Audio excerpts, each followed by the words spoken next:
खांडवा गांव में 7 बजने को थे और हर शाम की तरह आज भी चारों ओर घंटे की आवाज गूंज रही थी। 7 बजने वाले हैं, अपने अपने घरों की तरफ बढ़ते रहें। 7 बजने वाले हैं, अपने अपने घरों की तरफ बढ़ते रहें। हेलो जी राणा साहब। बोला 7 बजने वाले हैं, सब लोग घर गए या नहीं? जी राणा साहब, लगभग सब चले ही गए। लगभग? तू जानता है ना 7 बजे के बाद क्या होता है? फौरन घर भेज सबको। जी आप चिंता मत कीजिए, 7 बजने से पहले मैं सभी को घर भेज दूंगा। ठीक है, तू भी जल्द घर चले जा। जी राणा साहब, कल मिलते हैं। देव। हाँ पापा। 7 बजने वाले हैं, जाओ जाके सारे खिड़की दरवाजे बंद कर दो। हाँ पापा। 7 बजने वाला है, अपने अपने घरों की तरफ बढ़ते रहो। हे चढ़ोले सब, दुकान बंद हो गई अब। अरे काकी चाय तो पिला दे। अरे बावड़े, घंटी की आवाज ना सुनी के तेने?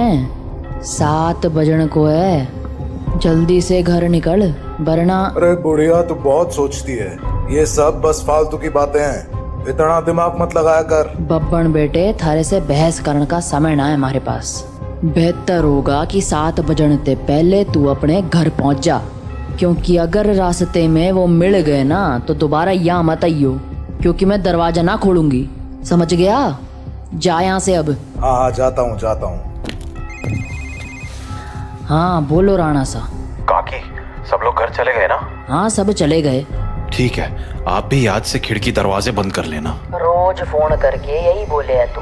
अरे 7 महीनों से गांव में कुछ ना हुआ तो अब क्यों जावेगा? 7 महीने पहले जो हुआ था वो दोबारा भी हो सकता है, इसलिए सावधानी जरूरी है। पापा। हाँ? सारे खिड़की दरवाजे लगा दिए। और पर्दे लगाए? पर्दे क्यों? खिड़कियां लगा तो दी हैं, और वैसे भी वो लोग तो तभी अंदर आ सकते हैं ना जब उन्हें अंदर बुलाया जाए, तो फिर। देव, होश में हो? ये क्या बोल रहे हो? अरे हम पर्दे उनसे छिपने के लिए थोड़ी लगाते हैं, बल्कि इसलिए लगाते हैं ताकि हम उन्हें ना देख सके, उनसे बात ना कर सके और उनके बहकावे में ना आ सके। ऐसी गलती बहुत से लोगों ने की थी, उनके साथ क्या हुआ ये पूरा गांव जानता है, इसीलिए अच्छा होगा कि हम वो गलतियां ना दोहराएं। पापा, क्या मम्मी के साथ भी ऐसा ही कुछ हुआ था? क्या वो भी? 7 बज गए, जाओ जल्दी से जाके पर्दे लगा दो, वो लोग अब आते ही होंगे। हाँ। तो राणा साह की बात मानकर देव खिड़कियों पर पर्दे लगाने के लिए चला गया, पर अभी वो पर्दे लगा ही रहा था कि उसने ऐसा कुछ देखा जिससे उसके होश उड़ गए। देव बेटा। मम्मी, आप? हाँ बेटा, मैं ही हूँ। पर आप यहाँ कैसे? तुमसे मिलने आई हूँ बेटा। हाँ, पर आप तो मर गए थे ना? नहीं तो, देखो मुझे, मैं तो जिंदा हूँ। लेकिन पापा ने तो बोला आप मर चुके हो। फिर? तुम्हारे पापा झूठ बोल रहे हैं बेटा। मतलब आप मरे नहीं हो? नहीं, मैं तो बस रास्ता भटक गई थी, आज बहुत मुश्किल से तुम्हारे पास आ पाई हूँ, बस तुमसे मिलने। हाँ? सच्ची? हाँ बेटा, हाँ। अब चलो मुझे अंदर आने दो, 7 बज गए हैं, वो लोग आते ही होंगे। हाँ, मैं पापा को बोलता हूँ। नहीं, पापा को क्यों बुला रहे हो? वो मुझे देख तो पाएंगे नहीं, और जब तक मैं उन्हें समझाऊंगी तब तक तो बहुत देर हो जाएगी, इसलिए तुम ही जल्दी से दरवाजा खोल दो, जाओ। पर पापा ने 7 बजे के बाद दरवाजा खोलने से मना किया है। बेटा, मेरे पास ज्यादा वक्त नहीं है, मैं ज्यादा देर तक बाहर नहीं रह सकती। तुमने दरवाजा नहीं खोला तो?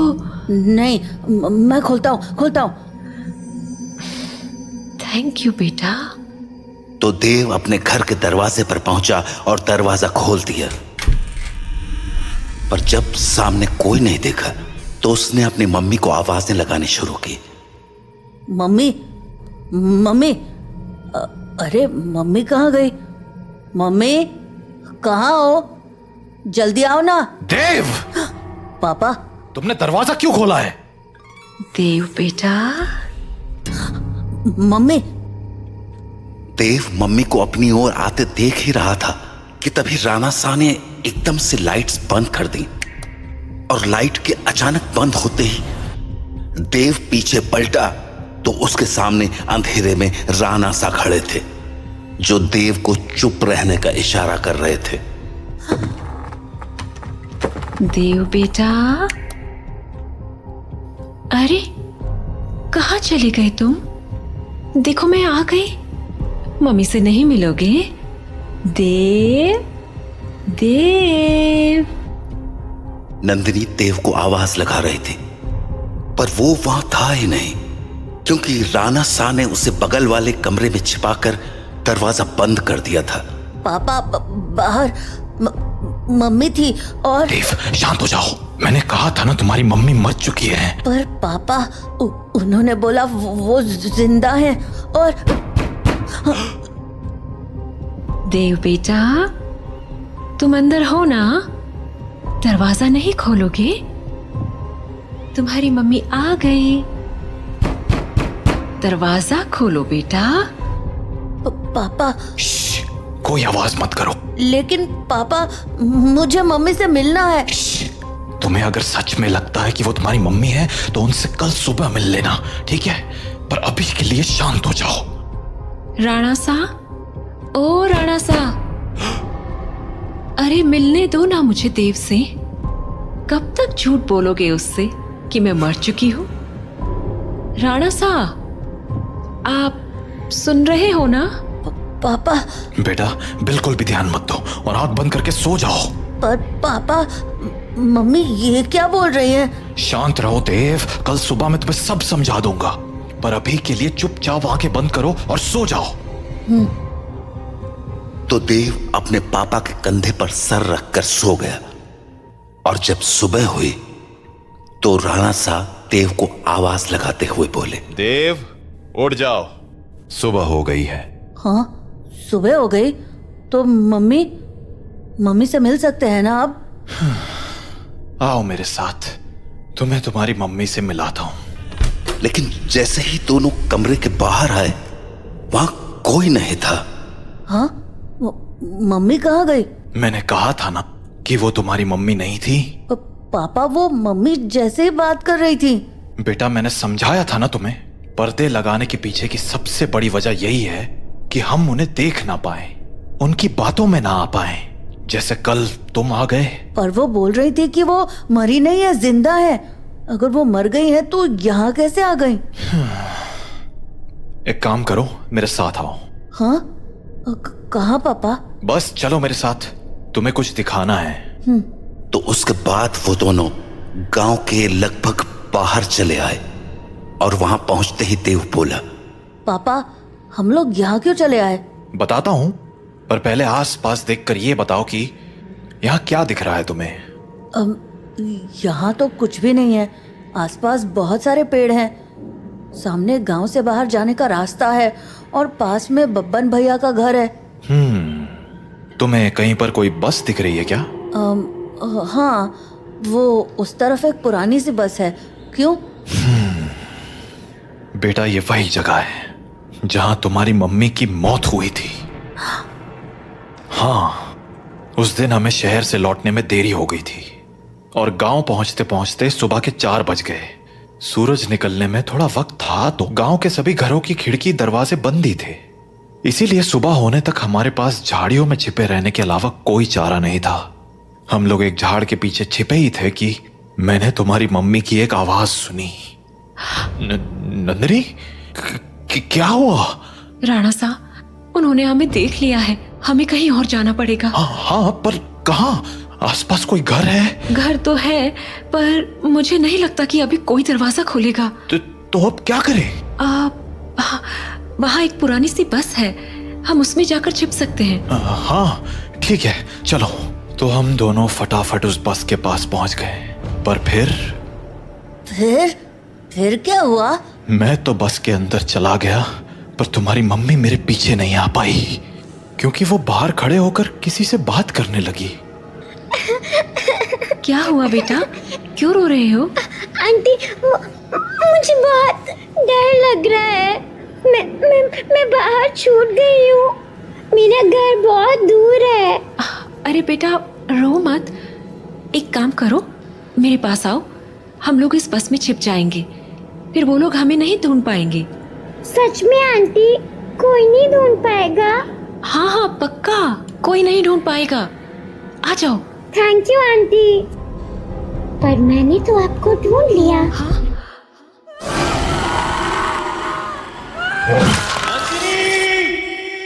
मैं नंदिनी को बचाने के लिए बस के बाहर जाने लगा, पर तब तक बहुत देर हो चुकी थी। बस को उन लोगों ने चारों तरफ से घेर लिया था। हेलो अंकल, बाहर आओ ना, खेलो हमारे साथ। और शायद मुझे देखकर हंसे जा रहे थे। हेलो अंकल, बाहर आओ ना, खेलो हमारे साथ। उन आवाजों को सुन मैं इतना घबरा गया कि अपनी जगह से हिल भी ना पाया। पर थोड़ी ही देर बाद वो आवाजें आनी बंद हो गईं और गांव के लोगों की आवाज सुनाई देने लगी। मैं समझ गया था कि सुबह हो चुकी थी, तो मैं बस के बाहर निकलकर तुम्हारी मम्मी को आवाज लगाने लगा।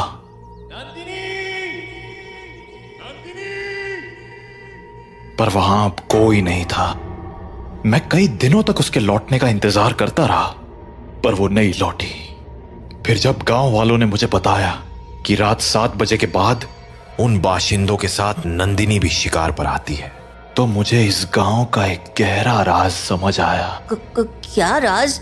यही कि जो लोग रात को इस गांव में आते हैं वो इसी गांव के रहने वाले थे, पर उनकी मौत के बाद वो ऐसे बन गए। मतलब कल जिसे मैंने देखा वो तुम्हारी मम्मी नहीं थी बेटा, क्योंकि मरे हुए लोग वापस नहीं आया करते, इंसान बनकर तो बिल्कुल नहीं।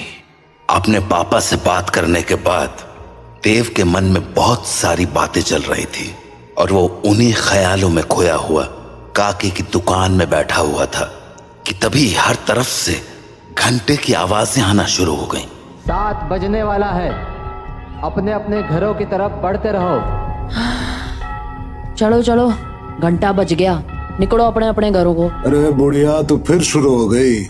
बोला था ना ये सब फालतू की बातें। अरे बावड़े, दिमाग फिर गया है क्या तारा? जानता है ना, 7 बजे के बाद बाहर के ओवे है, कच्चा चबा जावेंगे वो बाशिंदे। अच्छा, और तुझे कैसे पता कि वो कच्चा चबा जावेंगे? क्योंकि आज तक जो भी रात को बाहर रुका है वो मारा ही गया है। अच्छा, फिर थारा राणा सा कैसे बच गया? हाँ, वो भी तो फंसा था ना रात को अपनी लुगाई के साथ। मैंने बोला ना, थारी फालतू बातें सुनने के लिए हमारे पास टेम ना है। जा निकल अब यहाँ से। हाँ जाता हूँ। इतना कहकर बब्बन वहां से चला गया, पर बब्बन की बात ने देव का ध्यान जरूर खींच लिया था। तो वो भी अब ये सोचने लगा था कि उस रात उसकी मम्मी तो मर गई, पर पापा कैसे बच गए। वो ये सब बातें सोच ही रहा था कि तभी काकी बोली, अरे छोरे, हाँ? बात ना सुनी क्या तूने हमारी? बोला ना घर निकल। जी काकी। तो देव हड़बड़ाता हुआ काकी की दुकान से बाहर निकल आया। वो घर के लिए निकलने ही वाला था कि उसके मन में एक और ख्याल आया और वो सीधा बब्बन के पीछे चल पड़ा। बब्बन भैया! हाँ? क्या हो गया छोरे, कहाँ भागा चला रहा है? वो मुझे ना आपसे एक बात पूछनी है। पूछ। वो अरे जल्दी बोल, पता है ना 7 बजने को है। तू घर नहीं पहुंचा तो थारा बाप सर पीट लेगा। वो आप वहाँ काकी को बोल रहे थे ना कि एक रात मेरे पापा और मम्मी बाहर रह गए थे और मम्मी को तो उन लोगों ने मार दिया था, पर पापा किसी तरह बच गए। अरे तुम्हारे पास मारी ही बात दोहराने आया है के? जल्दी पूछना के पूछने है तने। नहीं, मैं ये बोल रहा था कि आपका भी घर उसी टूटी फूटी बस के पास है ना? हाँ तो आपने कुछ देखा था क्या?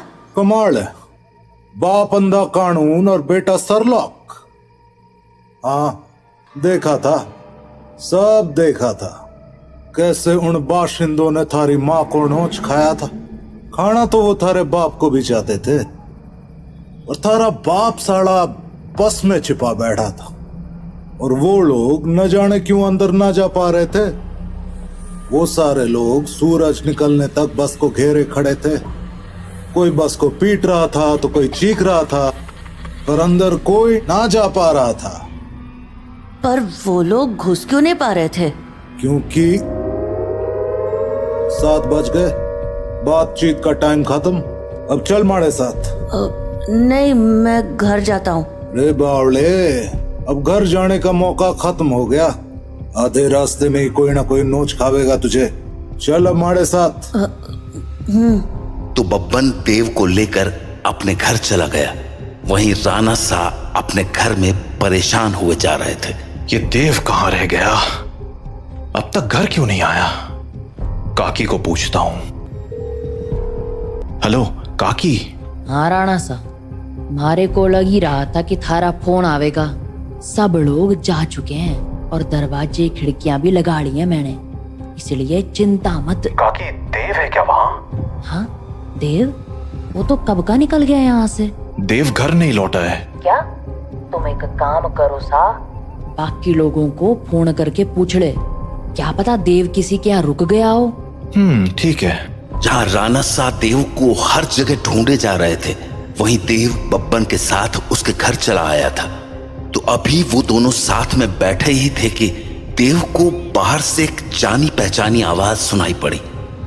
बब्बन, ओ बब्बन, देख मैं आ गई।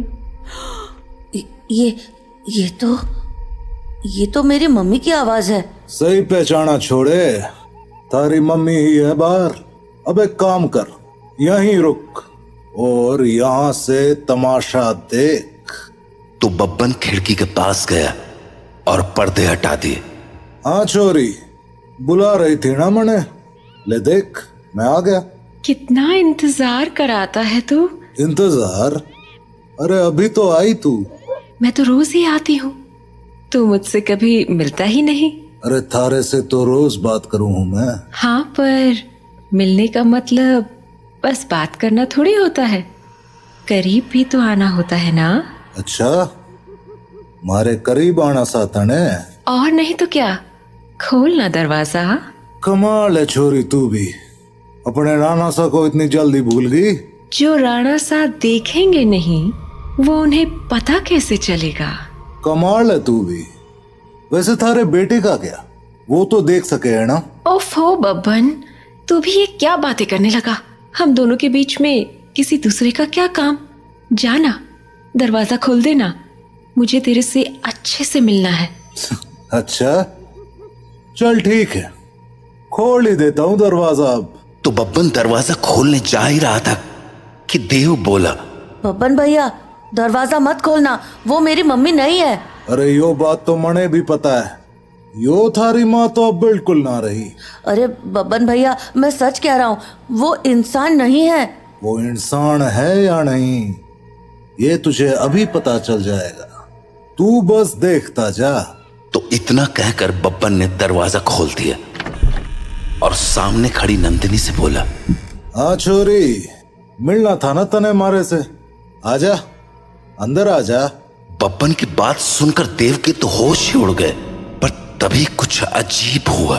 उसने देखा कि उसकी मम्मी दरवाजे पर तो खड़ी थी, पर दरवाजे से अंदर नहीं आ रही थी।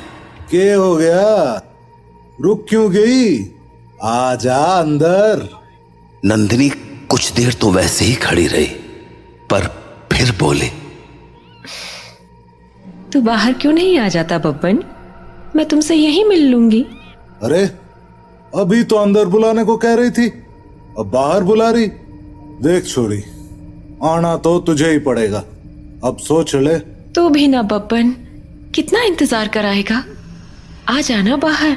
नंदिनी के जवाबों को सुनकर देव के मन में बहुत सारे सवाल उठने लगे थे, जैसे कि उसकी मम्मी घर के अंदर क्यों नहीं आ रही थी, और वो बार बार बब्बन को बाहर आने को क्यों कह रही थी। देव धीरे धीरे बब्बन के पास पहुंच गया, पर इससे पहले कि वो बब्बन से कुछ पूछता, उसे नंदिनी ने देख लिया और वो बोली, अरे बेटा देव, तुम भी यहाँ हो? आओ ना, मम्मी से नहीं मिलोगे? कल हम मिल नहीं पाए थे ना? आ जाओ, आज मिलते हैं। देखो, बाहर तुम्हारे साथ खेलने के लिए इतने सारे बच्चे भी हैं। हम खूब मजे करेंगे। आ जाओ बेटा।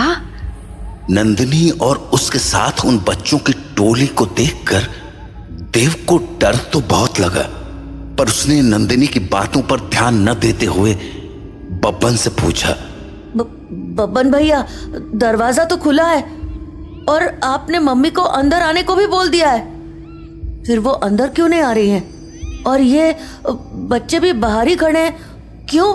समझदार लगे तू, सही सवाल पूछना जाने। हाँ, मतलब यो कि जिस रात मैंने थारी माँ को मरते हुए देखा, उस रात मैं भी यही सोच रहा था कि आखिर इन बाशिंदों ने थारे बाप को क्यों नहीं मारा, वो बस के अंदर क्यों ना गए। तो अगली सुबह मैं बस के अंदर गया, ये देखने कि आखिर वहां ऐसा था क्या जिसने उन बाशिंदों को रोक दिया था।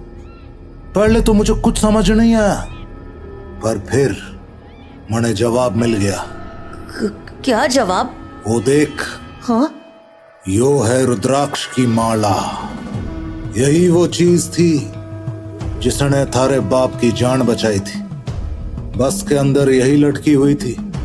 मुझे इसके पीछे की वजह तो ना मालूम है, पर इतना जरूर पता है कि इस रुद्राक्ष की माला को दरवाजे पे टांग दो तो ये साले चाके भी घर के अंदर नहीं घुस पाएंगे। सच में? और नहीं तो के। तो आपको पक्का पता है कि ये इसी रुद्राक्ष के कारण अंदर नहीं आते हैं? रुद्राक्ष उतार के दिखाऊं? देखेगा क्या होता है? हाँ? नहीं नहीं नहीं। छोरे, यो कोई पहली बार नहीं कराया मैंने। सारी जांच करने के बाद ही अपने दरवाजे पे टांगा है इस रुद्राक्ष को, समझ गया? ये ले, थारे बाप ने फोन मिला दिया। हेलो, हाँ राणा सा, हाँ हाँ, चिंता ना करो, थारा छोरा हमारे पास ही है और पूरी तरह सुरक्षित है। चलो, शुभ रात्रि।